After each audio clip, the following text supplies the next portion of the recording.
बाहर फेरी वाला आया हुआ था। कई तरह का सामान लेकर बिंदिया, कांच की चूड़ियां, रबर बैंड, हेयर बैंड, कंघी, कांच के और भी बहुत सारे सामान थे। आस पड़ोस की औरतें उसे घेर कर खड़ी हुई थीं। काफी देर तक बाबा गेट पर अपनी लाठी टेककर खड़े रहे। जैसे ही औरतों की भीड़ छंटी, बाबा अपनी लाठी टेकते हुए फेरी वाले के पास पहुंच गए और उसका सामान देखने लगे। शायद वे कुछ ढूंढ रहे थे। कभी सिर ऊंचा करके देखते, कभी नीचा। जो देखना चाह रहे थे वह दिख नहीं रहा था। हैरान परेशान बाबा को फेरी वाले ने देखा तो पूछा, कुछ चाहिए था क्या बाबा आपको? पर बाबा ने सुनकर अनसुना कर दिया। धीरे धीरे लाठी टेकते हुए फेरी के ही चक्कर लगाने लगे। कहीं तो दिखे वो जो वे देखना चाह रहे हैं। फेरी वाले ने दोबारा पूछा, बाबा कुछ चाहिए था क्या? अब की बार बाबा ने फेरी वाले से कहा, हाँ बेटा, क्या चाहिए बताओ मुझे, मैं ढूंढ देता हूँ। मुझे ना वो बिंदिया चाहिए थी। बिंदिया क्यों चाहिए बाबा? बाबा ने अम्मा की तरफ इशारा करते हुए बताया, अरे मेरी पत्नी के लिए चाहिए। बाबा का जवाब सुनकर फेरी वाला हंस दिया। किस तरह की बिंदिया चाहिए? बड़ी बड़ी गोल बिंदिया चाहिए, बिल्कुल लाल रंग की। फेरी वाले ने बिंदिया का पैकेट निकाल कर दिया, ये देखो बाबा, ये वाली। अरे नहीं नहीं, ये वाली नहीं, बिल्कुल लाल सी। फेरी वाले ने वो पैकेट रख लिए और दूसरा पैकेट निकालकर दिखाया, बाबा ये वाली। अरे तुझे समझ में नहीं आता क्या? बिल्कुल लाल लाल बिंदिया चाहिए। फेरी वाले ने सारे पैकेट निकाले और फेरी के एक तरफ फैलाकर रख दिए, आप खुद ही देख लो बाबा, कौन सी बिंदिया चाहिए। बाबा ने अपने कांपते हाथों से बिंदियों के पैकेट को इधर उधर किया और उसमें से एक पैकेट निकाला, हाँ, ये वाली। बाबा के हाथ में बिंदी का पैकेट देखकर फेरीवाला मुस्कुरा दिया। बाबा ने तो मेहरून रंग की बिंदी उठाई थी। कितने की है? 10 रुपये की है बाबा। अच्छा। कीमत सुनकर बाबा का दिल बैठ गया। फिर भी बोले, ठीक है, अभी लेकर आता हूँ। बाबा लाठी टेकते हुए पलट कर जाने लगे। तब तक घर में से बहू आती दिखी। उसे देखकर बाबा बोले, अरे बहू, जरा 10 रुपये तो देना, फेरी वाले को देने हैं। अब क्या खर्च करा दिया आप लोगों ने? बहू ने लगभग चिल्लाते हुए कहा। अम्मा के लिए बिंदिया खरीदी थी, उसकी बिंदिया खत्म हो गई थी। कई बार बोल चुकी है, बाबा ने धीरे से कहा। बस बस, आप लोगों को और कोई काम तो है नहीं, बेवजह का खर्चा कराते रहते हैं। 70 साल की हो चुकी है अम्मा, क्या अभी भी बिंदिया लगाएगी? इस उम्र में भी न जाने क्या क्या शौक हैं। देख बेटा, बात शौक की नहीं है। अम्मा भी सुहागन है, इसलिए उसका मन नहीं मानता। सिर्फ 10 रुपये ही तो मांग रहा हूँ, अंदर जाकर दे दूंगा। कहाँ से दे दोगे? जो पैसे देंगे वो भी तो मेरे पति की ही कमाई है, मेरे पास कोई पैसे नहीं हैं। इतना कहकर बहू बड़बड़ाती हुई अंदर आ गई।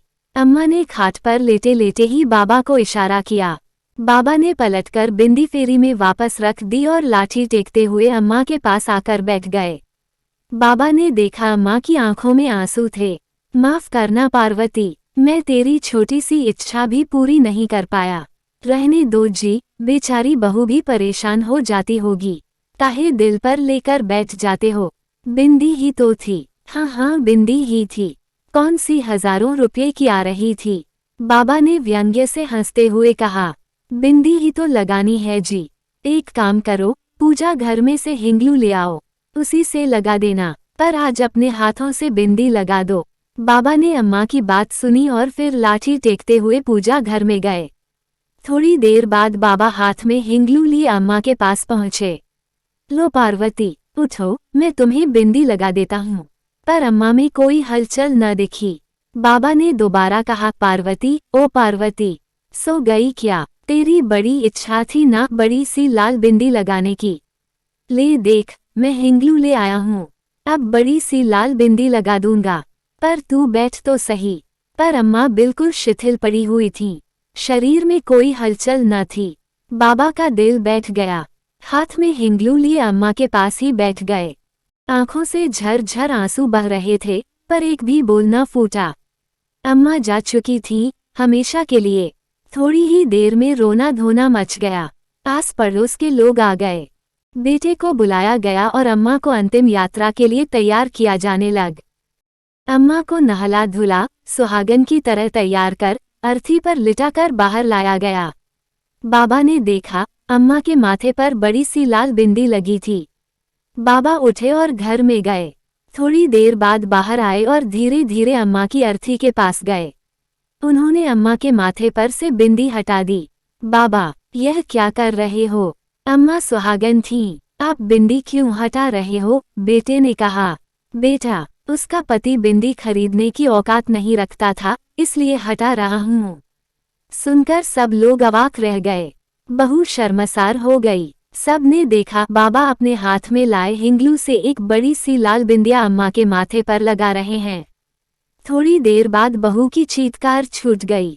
बाबा भी अम्मा के साथ हमेशा हमेशा के लिए लंबी यात्रा पर रवाना हो गए थे।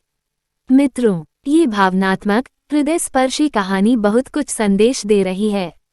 अपने समाज में सिर्फ 2-4% बुजुर्गों की स्थिति ही परिवार में सम्मानजनक है।